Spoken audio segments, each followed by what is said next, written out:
بسم اللہ الرحمن الرحیم۔ 9 کلاس میں نے آپ سے کہا تھا نا کہ میں سیکنڈ ویڈیو میں آپ کو بتاؤں گی کہ سوال جواب کون سے زیادہ امپورٹنٹ ہیں۔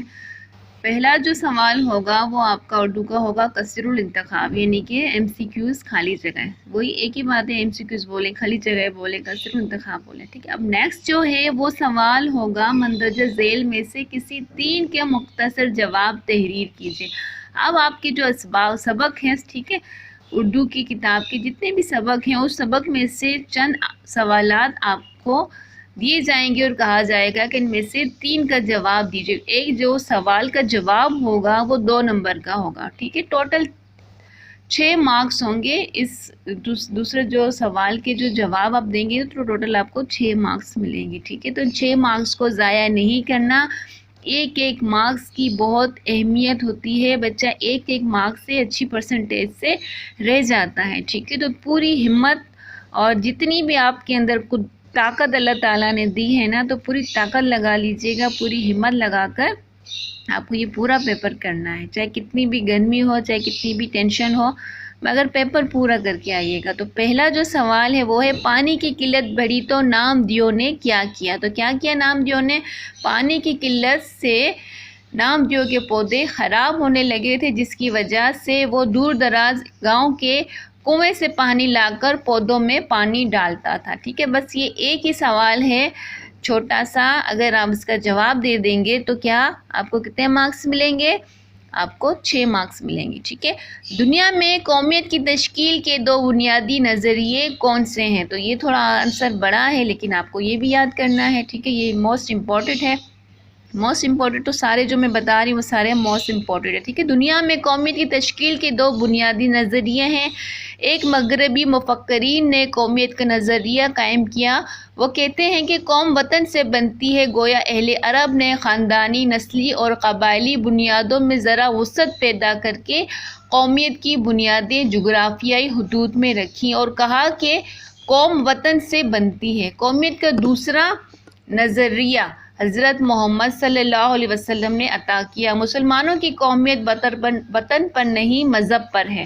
گویا مسلمانوں کی قومیت نظریاتی قومیت ہے، جو بھی مسلمان ہے یعنی لا الہ الا اللہ پڑھنے والا ہے وہ ایک قوم ہے، چاہے وہ کسی نسل، کسی رنگ، کسی قبیلے یا کسی زبان یا کسی علاقے یا کسی وطن سے تعلق رکھتا ہو، مذہب کی بنیاد پر وہ ایک ہی قوم کا فرد ہے، ٹھیک ہے۔ یہ سوال آپ کو سمجھ میں آیا؟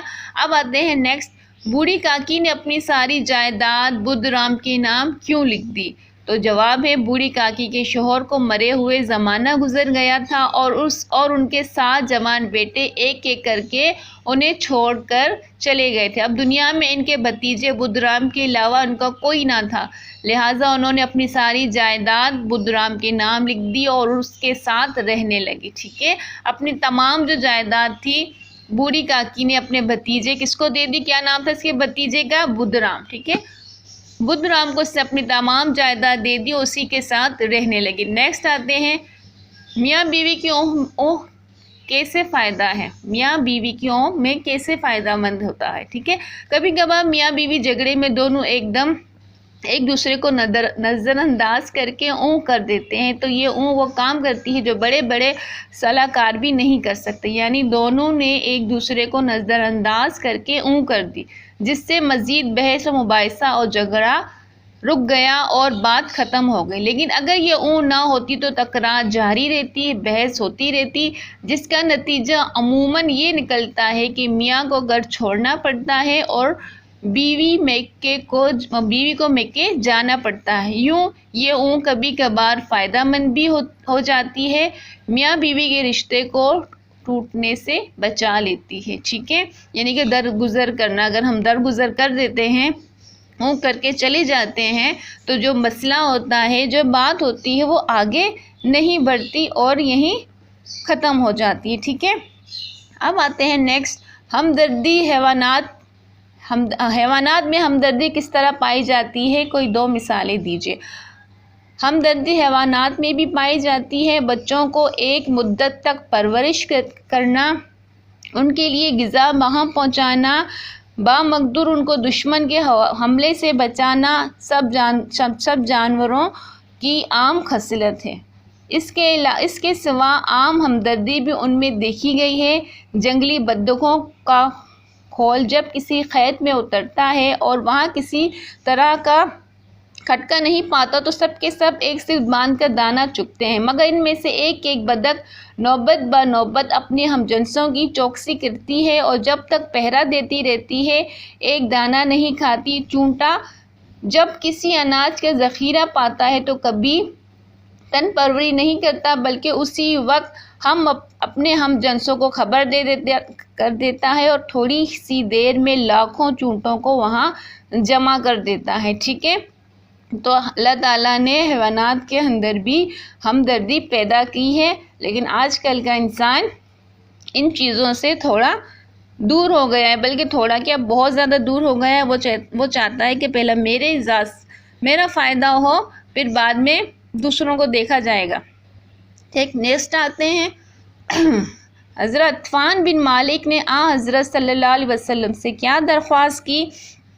تو حضرت عتبان بن مالک اصحاب بدر میں تھے، یعنی کہ جو جنگ ہوئی تھی غزوہ بدر میں، وہ آپ صلی اللہ علیہ وسلم اس جنگ میں شامل تھے اور ان کی بینائی میں فرق آ گیا۔ انہوں نے رسول اللہ کی خدمت میں جا کر درخواست کی کہ میں محلے کی مسجد کا امام ہوں، لیکن بارش کے زمانے میں مسجد تک جانا مشکل ہوتا ہے، اس لیے اگر آپ صلی اللہ علیہ وسلم میرے گھر تشریف لا کر نماز پڑھ لیں تو اس جگہ کو میں سجدہ گاہ بنا لیتا۔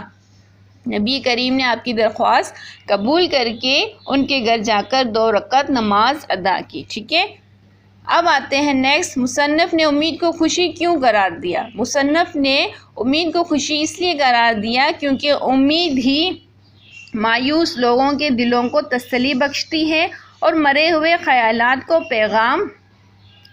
کو پھر زندہ کرتی ہے۔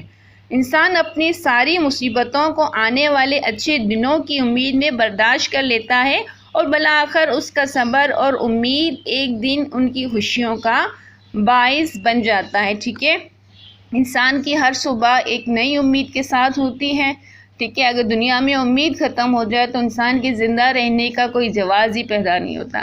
تو انسان جو سانسیں لے رہا ہے وہ امید ہی کی وجہ سے لے رہا ہے کہ کل انشاءاللہ میرا اچھا وقت آئے گا، کل انشاءاللہ میرے پاس بہت کچھ ہوگا۔ ٹھیک ہے، تو یہ جو بہت کچھ کی خواہش ہوتی ہے نا انسان کو، ان کو زندہ رکھتی ہے اور یہ ہوتی ہے امید ہی کی وجہ سے۔ صحیح ہے، اب آتے ہیں نیکسٹ پر۔